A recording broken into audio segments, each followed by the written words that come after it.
Olivier Ringard, bonjour. Bonjour. On est perdu. Moi aussi. Non, bah non, vous pouvez pas, vous être perdu. Non, nous on est perdu. Divergence boursière, qu'est-ce que ça vous inspire? L'Europe est en train de planer, en plein speed là. Tout va bien. L'Amérique cale. Un peu. Ouais. Qu'est-ce qu'il faut en tirer comme conclusion? C'est à peu près normal ce qui se passe aujourd'hui, hein. Mais je suis économiste, donc a posteriori, on explique toujours très bien les histoires. Mais ce que l'on voit, c'est qu'on a déjà une désynchronisation économique assez importante entre les États-Unis et l'Europe tout au long de l'année 2014 et qui est en train un peu de s'amoindrir en ce début d'année 2015. On a effectivement... Elle est pas repartie l'Europe, attendez. Non, mais comme vous le disiez, l'économie américaine est en train de caler un peu. Pourquoi ? Parce qu'on a eu une très forte baisse du prix du baril du pétrole et on sait que c'est en train d'avoir des effets sur les entreprises américaines et en particulier sur l'investissement américain. Au cours de ces dernières années, on a 250 milliards de dollars qui ont été quand même investis sur la sphère énergétique américaine. Et donc il va falloir digérer cette petite bulle que l'on a observée au cours de ces dernières années. C'est ce qui se passe, la confiance des entreprises est en train de se tasser. La bonne nouvelle, c'est que le consommateur américain est en train de prendre le relais. On a un rebond de la confiance du consommateur américain. Donc, du côté des États-Unis, on est plutôt dans une phase de transition.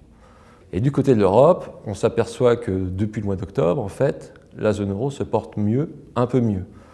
Au mois d'octobre, certains pariaient sur une nouvelle récession de la zone euro. Or, pour l'instant, il n'en est rien. Oui, pour l'instant. La zone euro va plutôt mieux. Mais ça veut dire qu'on est en train d'acheter le couple baisse des prix du pétrole, baisse de l'euro, comme une relance éventuelle de la croissance européenne? Tout à fait. Plus une action très forte de la part de la Banque centrale européenne.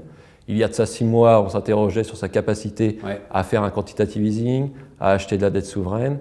Et in fine, elle met en place un programme à l'anglo-saxonne, à savoir 60 milliards d'euros d'achat d'actifs par mois. Sauf que, on en revient au point de départ. Quand je dis on est perdu, est-ce qu'elle sait où elle va, elle, la Banque Centrale Européenne? Est-ce qu'elles savent où elles vont, les banques centrales en ce moment? On se posait la question pas très longtemps ensemble, Olivier. Tout à fait. Et on se demandait si elles ne perdaient pas la tête. Voilà, elles l'ont retrouvé?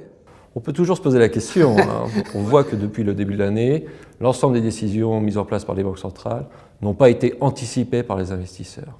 Ce qui est un peu paradoxal, puisqu'au cours de ces 20 dernières années, les banques centrales ont fait un effort de guidage des anticipations des investisseurs.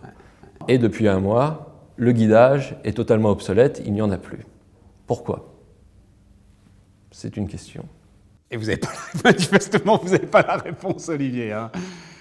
Mais non, mais c'est... Allez-y, rapidement.